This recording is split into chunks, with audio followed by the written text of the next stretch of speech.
If you're listening to this podcast, chances are you already made your decision when it comes to the next language that you want to learn or the language that you are currently learning.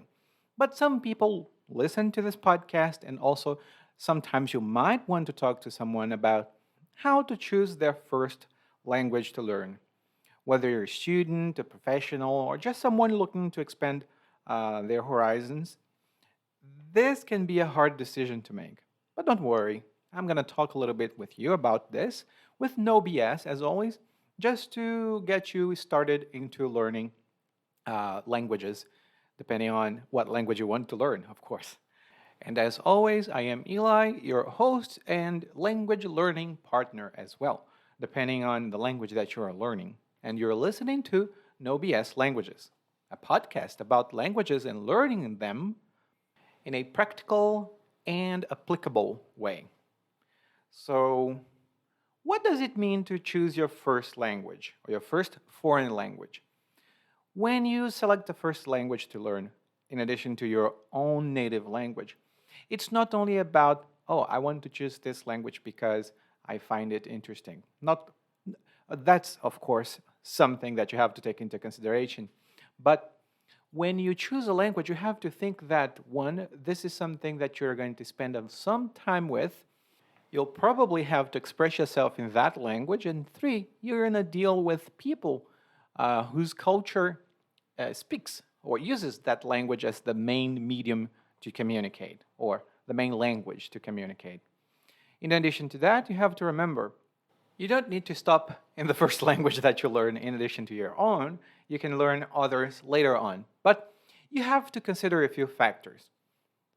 When I chose to learn English, for example, I chose it because it was the only language I had lots of resources for, and it was kind of easy to find other people to practice with. When I chose to learn Italian, it was because I wanted to communicate with my mother's clients. One client specifically who was Italian and would speak some Italian mixed with Portuguese in my hometown. And when I learned German, it was because I fell in love with the language and I love it to this day. But here are a few factors that you should take into consideration when choosing a language. First, personal interest. Are you learning because you're fascinated by a particular culture or country? Like me, when I was learning German at first, I chose it because I fell in love not only with the country and the culture, but also the sounds of the language.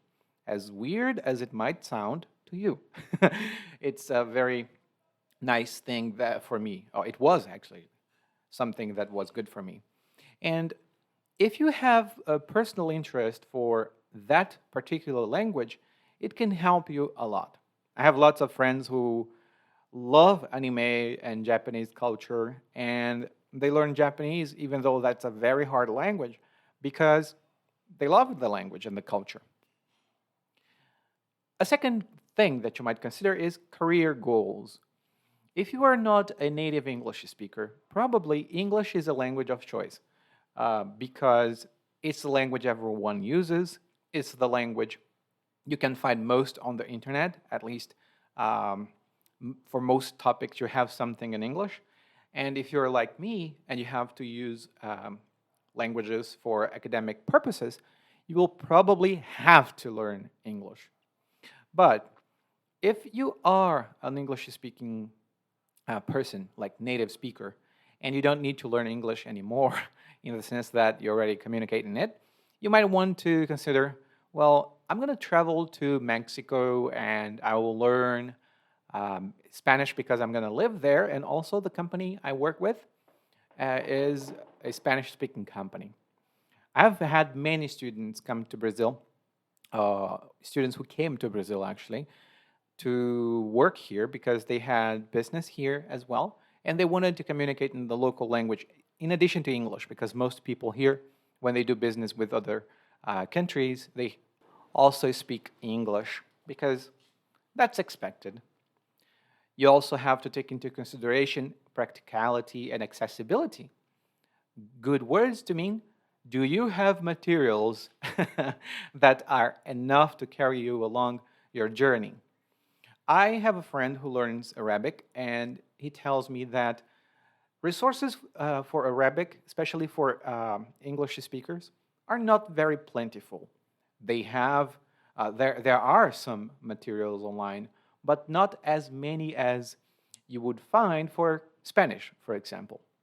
So if you're learning a language that is not widely spoken, that's something that you have to take into consideration. Maybe you want to learn a language that is similar to your own. In my case, Spanish makes sense because it's similar to Portuguese. In your case, maybe learning Dutch or German or even Portuguese because we do have some similarities among those languages. And if you speak English, like Germanic languages tend to be um, more accessible. Not easier, but accessible. And travel plans as well. If you want to travel to a country, it makes sense to learn the language of that country.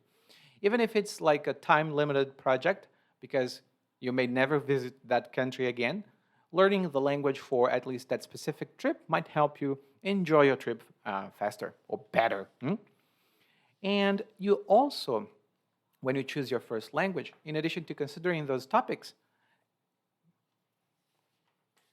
meaning personal interest, career goals, practicality, accessibility, linguistic similarity, and travel plans, you might want to think about the other things that language schools sometimes talk about. They say, oh, it will increase your cultural understanding.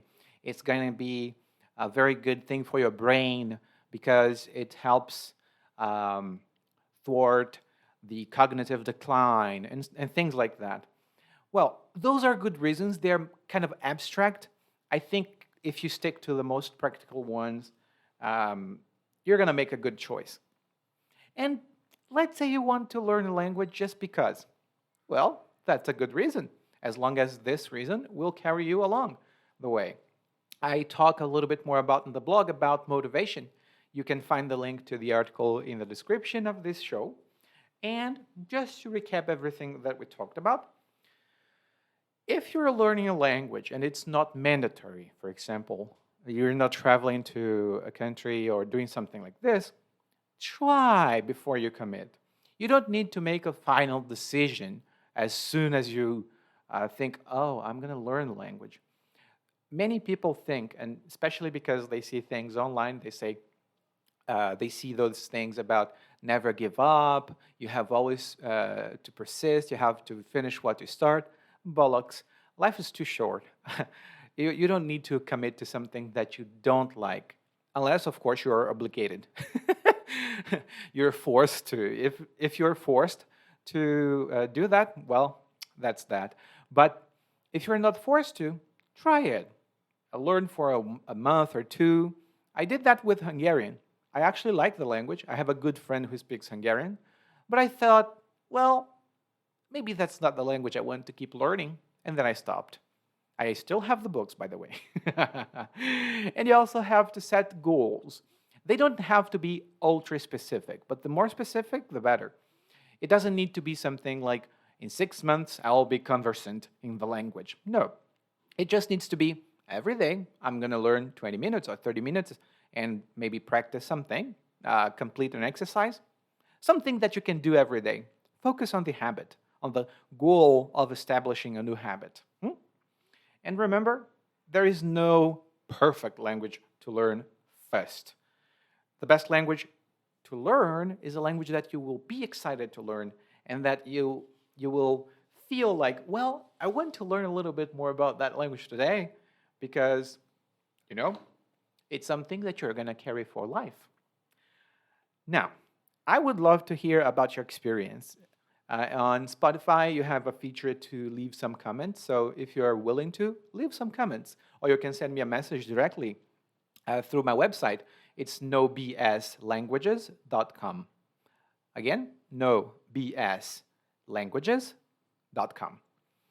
And if you found this episode helpful, please don't forget to subscribe to our podcast and leave a review.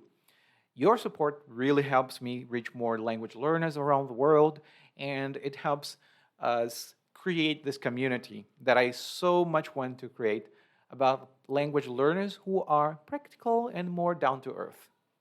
Muito obrigado. Oh, and that's thank you in Portuguese. Stay tuned for our next episode. And our discussion will be about immersion. And do we have to dive into the language? That's a good question. So, thank you very much for listening to this episode. And I hope to see you, or I hope to kind of see you somewhere. Bye.